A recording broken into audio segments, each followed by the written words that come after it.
Coucou tout le monde et bienvenue sur Miracle World. Alors je suis ravie de vous présenter une nouvelle vidéo In My Mailbox. Donc, il s'agit déjà du 44e rendez-vous. Alors cette semaine j'ai été gâtée puisque j'ai reçu quand même pas mal de livres. Donc je vais vous les présenter sans tarder. Alors j'ai reçu la semaine dernière Phoenix de Karina Rosenfeld. Alors pour ceux qui suivent le blog, vous savez que je suis en partenariat avec la collection R et que j'avais déjà reçu Phoenix il y a quelques semaines en épreuve non corrigée.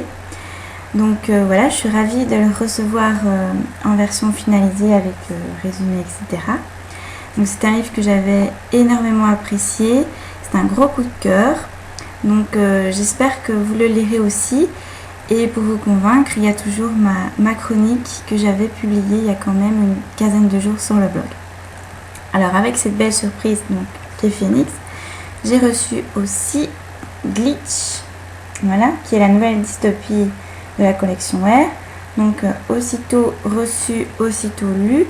Peut-être avez-vous déjà vu aussi mon avis sur le blog. Donc c'est un livre qui me laisse un peu mitigée. Donc j'ai beaucoup aimé le côté dystopique de Glitch. Malheureusement la romance est trop présente. Elle est grotesque et loufoque, donc ça m'a fait lever les yeux au ciel plus d'une fois. Donc c'est dommage, ça a un petit peu gâché ma lecture. Parce que je pense que le côté dystopique est très intéressant mais pas assez approfondi. Donc j'attends quand même la suite avec curiosité.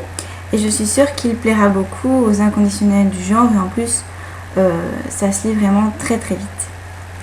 Alors avec ces deux livres là, la collection R donc nous a vraiment gâté cette fois-ci puisqu'on a reçu aussi des marque-pages, donc ici avec Glitch et ici la couleur de l'âme des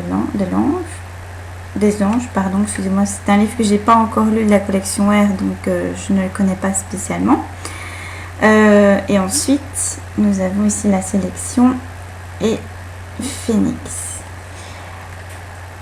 Et enfin un petit cadeau, on a aussi reçu un petit patch de la collection R. Donc c'est vraiment un colis qui m'a fait très plaisir.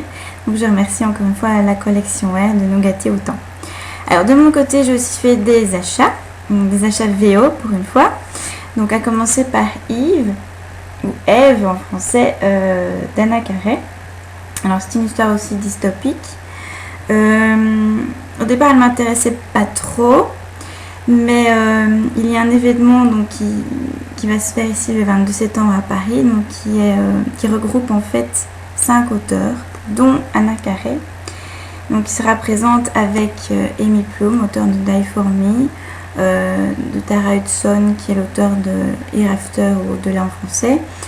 Il y a aussi Joséphine Angelini qui est l'auteur de Star-Crossed. Il y a Tessa Gratton, je pense, qui est l'auteur de Blood Magic, mais que ça j'ai pas lu et que je pense pas lire.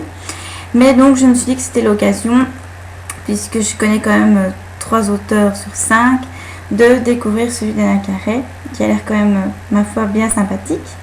Donc voilà, je l'ai acheté, ce sera sans doute une de mes prochaines lectures, puisque j'aimerais quand même bien lire avant le 22 septembre pour pouvoir me le faire dédicacé. Alors, le dernier que j'ai reçu cette semaine, et pas des moindres, puisqu'il s'agit de Iron Legends de J. Kagawa. Donc pour ceux qui suivent le blog régulièrement, vous savez que cette saga de J. Kagawa, donc c'est celle que je vénère, que j'adore par-dessus tout. Donc je suis ravie d'avoir cette anthologie qui regroupe en fait les novellas, donc Le Passage Interdit, Dangereuse Féerie et une toute nouvelle qui s'appelle Iron Prophecy, qui se situe en fait après le tome 4. Et alors je l'ai pas encore lu hein, mais j'ai déjà feuilleté, donc je trouve ça vachement sympa parce qu'à la fin on a aussi tout ce qui est il y a un guide de survie pour aller dans le Never Never en anglais, donc en français je pense que c'est le pays nulle part, avec des préparations, ce qu'on doit emmener, etc. Et ensuite il y a tout un glossaire en fait qui nous explique un peu les termes qu'on retrouve dans le monde d'Iron Fey. Donc voilà, c'est vraiment complet. Je pense que c'est vraiment un livre pour les fans. de la saga. Outre le fait qu'il y ait cette nouvelle inédite, il y a quand même pas mal de petits plus. Donc moi je suis ravie forcément puisque j'adore cet univers. Donc voilà, ça c'est sympa. Et pour vous montrer un petit peu ici, il y a même des petits dessins de Julie Kagawa qui représentent un personnage. Donc franchement j'adore la couverture, j'adore tout. Donc ce sera sans doute ma prochaine lecture comme je l'attendais depuis très longtemps. Voilà, donc pour cette semaine c'est tout. Donc moi je suis vraiment ravie de mes réceptions. J'espère que vous vous êtes fait plaisir, vous avez été gâtés. Et je vous souhaite de très bonnes lectures et je vous dis à tout bientôt pour un nouvel Emmanuel.